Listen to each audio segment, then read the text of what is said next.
Now, this is a list of questions that my client, who applied for a healthcare assistant role with the NHS last month, was asked during her interview, and I'll be answering them today. Now, I know that some of you wonder how I get the interview questions that I share on this platform. Well, Bukola reached out to me that she'd like to be coached for an upcoming interview. This interview was very important to her because her sponsorship in the UK depended on getting that job, and so she needed to ace her interview. And so she reached out to me, and then we started conversing, and 1, 2, 3, we booked a day, and then we had our interview coaching sessions. Long story cut short, she paid for 3-hour sessions. We split it into 2 very detailed interview coaching sessions, and by the time she went for her interview, she got the job.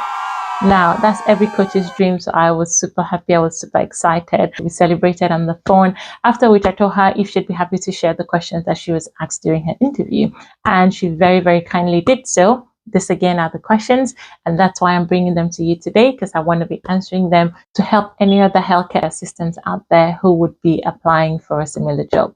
In fact, she forgot to add one question, and so she sent it again. That's the 8th question there.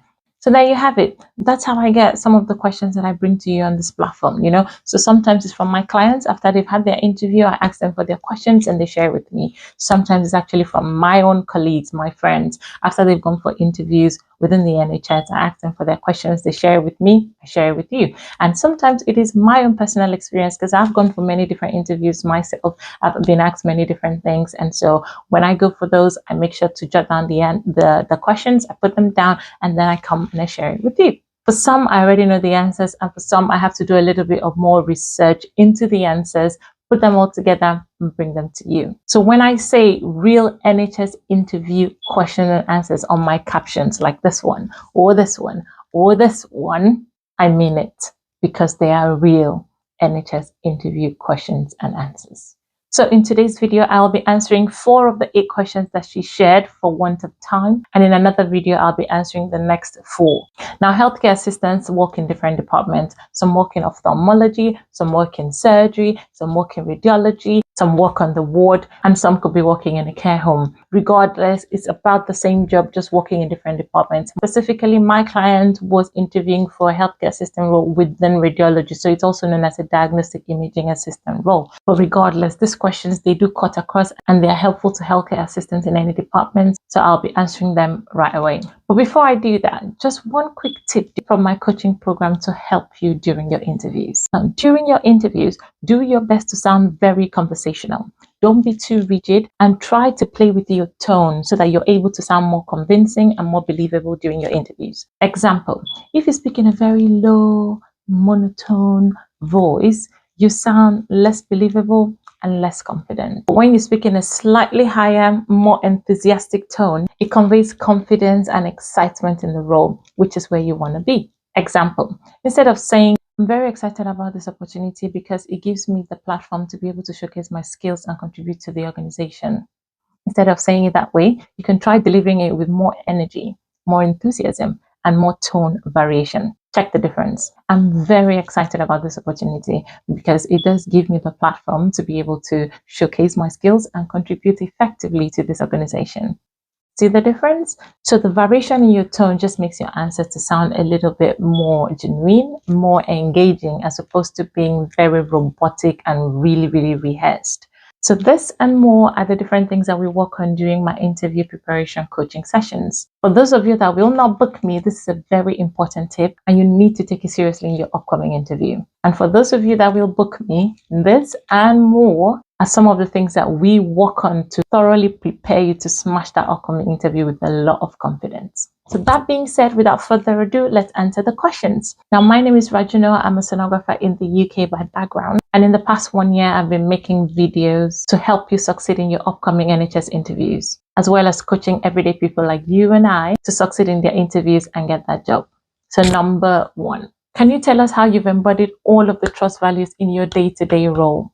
Now, this question can be asked in many different ways. So sometimes they ask you, list the trust values. After you've listed them, they tell you, can you tell us how you've embodied one of the trust values in your day-to-day activity? So you're focusing on only one. In this particular question, my client was asked to explain how she's embodied all of the trust values in her day-to-day role. So I'll be answering that. Thank you very much for that question. Now, the trust values, which are integrity, compassion, teamwork, and kindness aren't just ideals to me. They are principles that I strive to practice every day in my role. Integrity is something that I always carry with me by always trying to put the needs of my patients first. Whether it's safeguarding their dignity or respecting their privacy, I make sure that my actions are always guided by what's best for my patients. For example, during moments where my patients feel very vulnerable, I take extra care to ensure that they feel very safe and they feel very valued. Now, compassion is another value that I actively bring into every interaction of mine. I often encounter patients who are anxious or unsure of what's happening, and I make it a point of duty to carefully listen to them, to reassure them, and to explain things to them in a way that makes them feel at ease. I've come to recognize that even little gestures like offering a comforting word or just taking an extra moment to address their concerns can make a big difference to them. And kindness is very central to how I approach everyone. Patients, families, colleagues. I believe in treating everyone with respect, with understanding, regardless of their circumstances or their background. For me, kindness is just about creating an environment where everyone really feels supported and feels valued, whether that's through a warm smile or simply by just being present when they need someone to listen. Lastly, teamwork is the backbone of everything that I do. Healthcare is not a one-person effort. It's all about collaboration. So I always aim to support my colleagues, whether it's stepping into a very busy shift or schedule, sharing my knowledge to improve workflows, or by simply being dependable. Together, we ensure the best possible care for our patients. So in essence, for me, living the trust values in my day-to-day role is not really about the grand gestures. It's about the consistent everyday actions that show integrity, that show kindness, that show teamwork, and show compassion. For me, these values are what create a positive and a trusting environment for both patients and for staff. Okay, so that's a very good way to answer that question, because you have essentially touched on all the core values of the trust, and you've given a little example here and there as to how you demonstrate this in your day-to-day activity. So that's a good way to approach that question. You want to save this so that you remember it when you need it. Okay, all right, so number 2, tell us about yourself. Now, there are very many different ways to answer this question. And this is one question that I really focus on during my interview coaching sessions. And that's because from my experience and from the experience of others that I've had to deal with, is one of those questions that I'm almost guaranteed that they will ask you during your interview. And I've realized that a lot of people struggle with this question. I mean, it looks simple, but it's not as easy as it looks, especially if you're not prepared. And like I said, there are many different ways to answer it, and how you answer it will largely depend on your background. It will depend on your skills. It will depend on your current situation, as well as on the things that you're willing to share at this point in time with your potential employers, because that's different for everyone anyway. But regardless of what your situation is, I would encourage you to have an answer ready for this question before you go for that interview. Because if they ask you this question at the start of your interview and you fumble, there's a high chance that you're going to lose confidence and you're going to, really struggle throughout the rest of your interview. So I'm serious. Have an answer ready. So I'm going to share with you one way that you can answer this question. I have another video on my channel, one of the very first videos that I posted about how to answer this question as well. You can check it out, but I've prepared another way for today's video. I will be sharing that with you. So tell us about yourself. Well, thank you very much for that question. I am someone who is genuinely passionate about delivering exceptional patient care to my patients. Now, my journey started as a customer care assistant, where I learned the importance of effective communication and hands-on support. That experience has shaped my approach to customer and patient care in every role that I have had since then. And the basic foundation of this approach is that it's all about listening, it's all about understanding, and it's all about being present in the moment. Now, in my current role, I'm a healthcare assistant, and I continue to embody this trait in my day-to-day interaction with my patients. Now, moving on from that, I would describe myself as very organized and very compassionate. I love being part of a team, and I genuinely thrive in, environments where collaboration is key to making things run very smoothly. So whether I'm supporting my colleagues during a very busy shift, or whether I'm going the extra mile to make sure that my patient is very comfortable and informed, I do take pride in contributing to a very safe and positive experience for everyone involved. I'm also someone who is very eager to learn and grow, and I believe that there's always room to improve. So whether it's taking up a new skill, adapting to challenges, or finding better ways to just support patients and colleagues, which would explain why I recently just completed my master's in public health. Now, outside of work, I would say that I'm a naturally curious person. I enjoy exploring new ideas and finding creative solutions to problems, which I think translates to how I approach my job generally. Overall, I'm deeply committed to making a difference in the lives of my patients, and I'm always ready to bring my best to every opportunity. So that would be me in a nutshell. Okay, so that's one way to answer it. So mainly this is like a personal professional blend kind of framework where you are touching mainly on your skills and then a little bit about your personality here and there, and you're touching on your professional background as well here and there. So all of these things put into one can give you a very good answer to describing yourself in the moment. Okay. Hey, just a quick reminder that if you've not already subscribed to my channel, this is the perfect time to do it. And by subscribing, you help the algorithm to share this video to more and more people who need it. So by liking, by sharing, by commenting, by subscribing, more and more people who need information like this, who need value like you're getting, get to see this video, and they get to get as much value from it as you have as well. So thank you very much, because I know you're going to subscribe now to help more and more people out there. Let's get back to the video. So the third question that she was asked was, what do you know about patient safety during a procedure? Now, the original question was, what do you know about patient safety during a procedure in the radiology department? Because I know that not everyone who is applying as a healthcare assistant to a radiology department, I would be answering the question a little bit more generally, so it applies to more potential candidates. So when you're answering the question, what do you know about patient safety during a procedure, it's mainly important that you just demonstrate your understanding of safety protocols, patient-centered care, and collaboration. So here's one way to approach the answer to this question. So I know that patient safety during a procedure is all about minimizing risk and just ensuring that the patient's physical, emotional, and medical well-being are prioritized at every step of their procedure. Firstly, it starts with proper preparation, verifying the patient's identity, checking through the consent forms if there are any, and ensuring that all the equipment to be used are in place and are functioning properly. And this includes confirming that the procedure is actually appropriate for that patient who is coming in and that they have followed all the pre-procedural requirements, maybe like fasting or having other specific tests prior before this procedure. Now, another thing to really consider as far as patient safety and minimizing risk is concerned is effective communication. And this would involve providing clear explanations to the patient about what to expect, which can help to alleviate anxiety and make sure that they are fully informed. Even among team members, effective communication is also very crucial to avoid any misunderstandings which could blow back on the patient's safety. Another thing to consider as far as patient safety is concerned is that during the procedure, it is important for the patient to be closely monitored.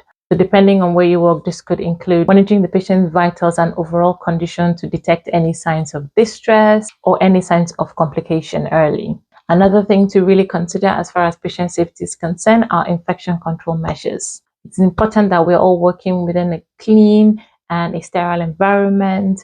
We're all using our PPE, personal protective equipment, properly, and that we are all observing hand hygiene protocols and making sure that the equipment that we're using are properly sanitized to avoid any kind of cross-contamination and infections to our patients. If in radiology, it's important to mention that using appropriate protective measures like aprons, shielding devices are very important to minimize unnecessary exposure of radiation to our patients and our colleagues. Even regularly checking and calibrating equipment ensures accurate imaging and reduces risks. Now, another important point to consider as far as patient safety is concerned is post-procedural monitoring. So after the procedure is completed, it's very important to address any immediate concerns or any immediate complications if there are any. Documentation and reporting is also very important for continuity of care and to inform other team members if there is a need for a follow-up or if there are other potential risks to be considered. And all of these things are very important as far as patient safety is concerned. So if you're able to touch on all these points when you answer the question, what do you know about patient safety, then you should be able to demonstrate to your potential employer that you know what you're talking about as far as taking care of patients and making sure that they are safe is concerned. Now, number 4, if you see a staff member talking to a patient unprofessionally, what do you do? For a question like this, an employer just wants to gauge your approach to it. Would you be very rude? Would you be very abrupt? Would you handle it in a way that literally escalates the situation and makes the patient even more uncomfortable? Or would you be more mindful? Would you be more professional when you're handling it? Those are the things to bear in mind when you're answering a question like this. So an example of one way to answer it is this. If I witness a staff member talking to a patient unprofessionally, my first instinct would be to address the situation in a way that ensures the patient feels supported and respected, while also handling that matter with care towards my colleague. In the moment, if it felt safe and appropriate, I would step in very subtly, perhaps by just redirecting the conversation or offering to assist, so that I'm able to just de-escalate the situations and make sure that the patient's needs are met at that point in time. For example, I might say something like, "Hi there, let me just step in and help here," which would function to just shift the focus without creating any tension. So after all of that, I would approach my colleague or the staff member privately to address what happened. I personally believe in open and constructive communication, so I would aim to understand their perspective while also gently explaining to them how their tone or words might have come across to the patient. Because sometimes people might not realize the impact of their actions until it's pointed out, especially when it's pointed out nicely and professionally. Now, if the behavior of this particular staff member was part of a larger pattern, or it was particularly severe in this instance, then I would feel the obligation to actually escalate this to a supervisor or a manager. And that's because patient care is really at the core of what we do, and it's important to uphold these standards at every point in time. At the same time, I would be very mindful to handle the entire situation with discretion, so I'm able to maintain trust within the team. My goal would be to protect the patient's experience, to help my colleague grow from the incident, and to ensure that we all uphold the professional standards that are expected in the workplace. Okay, so there you have it. Hopefully these answers have been very helpful to you. Now, if you find that you're the kind of person who struggles with some aspect or all aspects of interviews, and you need someone to hold your hand during your preparation, you're not alone. I'm here to help. Interviewing can be very nerve-wracking. I know. I've been there. And sometimes the problem is figuring out how to answer these very tough questions. Sometimes you just need help structuring your answers. Sometimes you just need help mastering how to present yourself authentically and confidently and calmly, how to regulate your tone or your pace during your interviews, or help with actually practicing potential interview questions and just doing it over and over again in a way where you feel more confident and you feel empowered.